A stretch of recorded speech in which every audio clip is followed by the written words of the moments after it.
दोस्तों, आप देख रहे हैं ज्योग्राफी विद जाखड़। मैं आपका मित्र सर्वमित्र विजय जाखड़ आपका हार्दिक अभिनंदन और स्वागत करता हूं। दोस्तों, यदि आप चैनल पर नए हैं तो चैनल को सब्सक्राइब ज़रूर कर लीजिए ताकि समय समय पर जो भी आपको सूचना मिले वो मैं आप तक प्रेषित कर सकूं।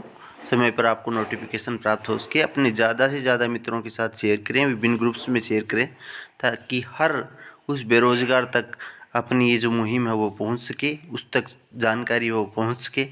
दोस्तों, राज्य सरकार की जो महत्वपूर्ण फ्लैगशिप योजना है उसके तहत जो संचालित किए जा रहे हैं राजकीय महात्मा गांधी विद्यालय अंग्रेजी माध्यम, उनमें अंग्रेजी माध्यम के अध्ययन हेतु सुविधा उपलब्ध कराने के लिए बजट घोषणा जो है उसके क्रम में सहायक अध्यापक लेवल प्रथम के तो 7140, सहायक अध्यापक लेवल द्वितीय में अंग्रेजी और गणित के 1286 पद, कुल मिलाकर अगर बात करें तो 9172 पदों पर वैकेंसी निकली है। उसका नोटिफिकेशन जारी हो गया है। दोस्तों, भर्ती हेतु विज्ञप्ति जारी कर दी गई है और विज्ञप्ति में आपको दिखा रहा हूँ विज्ञप्ति में क्या चीज़ें आवश्यक है, किन किन चीज़ों पर आपको ध्यान रखना होगा और आप अप्लाई किस तारीख से किस तारीख के बीच में कर सकते हैं, वो सारी बातें अपन करेंगे। ये विज्ञप्ति आज ही जारी की गई है।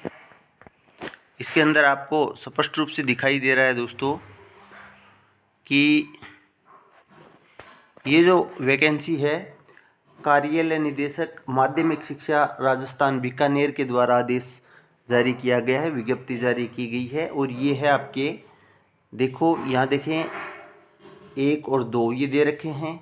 ये तो आपका नॉन टीएसपी हो गया, ये आपका टीएसपी एरिया है। अब नॉन टीएसपी और टीएसपी के अंदर कैसे विभाजन किया गया है सीटों का वो मैं बताऊंगा आपको। अगर अपन देखें गैर अनुसूचित क्षेत्र में लेवल प्रथम की सहायक अध्यापक की जो वैकेंसी है वो 6670 है दोस्तों।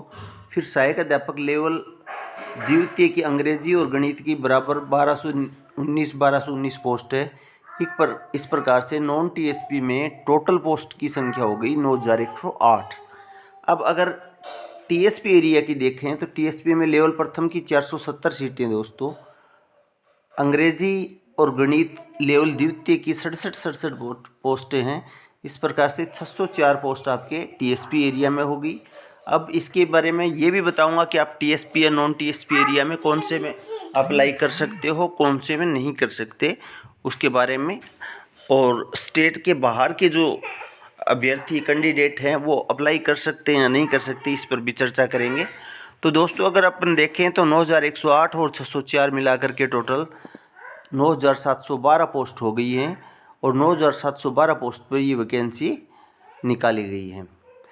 अब आप समझ गए होंगे कि कौन से विद्यालयों में निकाली गई है। तो विद्यालय अपने हो गए जो गवर्नमेंट ने लगभग 10,000 विद्यालय आपके इंग्लिश मीडियम खोले हैं, उन विद्यालयों में ये वैकेंसीज निकाली गई हैं। अगर अपन बात करें आवेदन करने की तिथि, तो आवेदन करने की आपकी तिथि रहेगी, देखो 31 जनवरी 2023 से आप 1 मार्च 2023 तक मध्य रात्रि 12 बजे तक आप लिंक पर जा कर के अप्लाई कर सकते हैं। उसके लिए लिंक रहेगा आपका sso.rajasthan.gov.in, तो http अथवा इस पर भी अप्लाई कर सकते हैं recruitment.rajasthan.gov.in वेबसाइट पर। लेकिन एक चीज़ ध्यान रखें, SSO ID से ही अप्लाई करना पड़ेगा और इसके साथ जिलेवार विवरण है विभागीय वेबसाइट। देखो, आपको अगर जिलेवार देखना है इसका विवरण तो मैं आपको नीचे डिस्क्रिप्शन में भी डाल दूंगा, ये आपका लिंक है www.education.rajasthan.gov.in। और इसके अंदर सेकेंडरी, ये जो सेकेंडरी क्या है इसके ऊपर आपकी अवेलेबल रहेगी। इस भर्ती को निकाला गया है वो किस बेस पे निकाला गया है, ये जो विज्ञप्ति आई है वो राजस्थान सिविल सेवा पदों पर संविदा पर रखा जाना नियम 2022 में अभी बना है, उसके अकॉर्डिंग ये आपकी ये भर्ती की जाएगी। इसको आप ध्यानपूर्वक से पढ़ लें, कौन व्यक्ति इसके लिए योग्य हैं कौन नहीं है, ये मैं आपको विस्तार से अगले वीडियो में बता दूंगा। योग्यता अयोग्यता की बात, फिर देखो एक फॉर्म जो है वो आपको ऑनलाइन ही अप्लाई करने पड़ेंगे। ऑफलाइन आवेदन अगर आप करते हैं तो आप के मान्य नहीं किए जाएंगे। फिर देखो, विज्ञापित पदों के राजस्थान राज्य के आरक्षित वर्ग के अभ्यर्थियों को निम्नानुसार आरक्षण और अधिकतम आयु सीमा में छूट भी मिलेगी। राजस्थान का कोई निवासी है और वो आरक्षित वर्ग में आता है तो आरक्षण के अकॉर्डिंग उसको आयु की छूट भी मिलेगी और नियमानुसार छूट भी मिलेगी।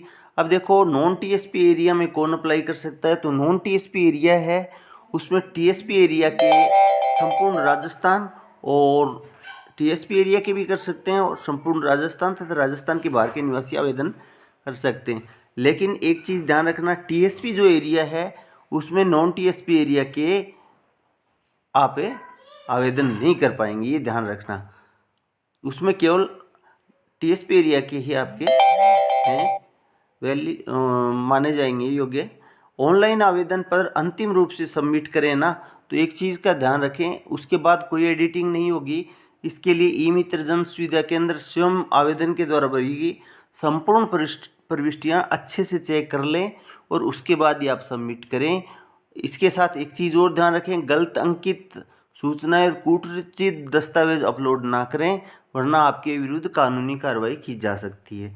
अब रही बात आवेदन शुल्क की, तो आवेदन शुल्क की अगर बात करें, सामान्य वर्ग और क्रीमीलेयर वर्ग, अन्य पिछड़ा वर्ग, अति पिछड़ा वर्ग और राजस्थान राज्य के भिन्न राज्यों के अभ्यर्थी मात्र 100 रुपये है फीस। और उसके बाद अगर कमज़ोर वर्ग की बात करें, नॉन क्रीमीलेयर पिछड़ा वर्ग की बात करें तो 70 रुपये है।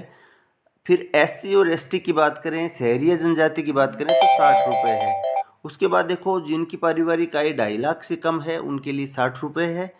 उक्त शुल्क के अभाव में यदि आप शुल्क नहीं देते हैं और आवेदन तो कर दिया लेकिन शुल्क का सबमिशन आपने नहीं किया, आपने शुल्क नहीं कटवाया है, तो आपका फॉर्म में रिजेक्ट माना जाएगा, ये भी ध्यान रखें। आवेदन ये देखो, ये सारी सूचनाएं दी गई हैं। अब देखो दोस्तों, इस भर्ती का ये है कि आपको इसके अंदर कोई तैयारी वारी नहीं करनी है। आपकी जो परसेंटेज बेस है शायद उसी से आपकी ये लिए जाएंगे। संपूर्ण प्रोसेस है वो मैं आपको बता दूंगा। और इसके अंदर यदि आपको ये वीडियो अच्छा लगा हो तो अपने दोस्तों के साथ शेयर करें और ज़्यादा से ज़्यादा ग्रुप में शेयर करें। एक बार चैनल को सब्सक्राइब ज़रूर कर लें। धन्यवाद दोस्तों, फिर मिलते हैं एक नई सूचना के साथ, तब तक के लिए अलविदा।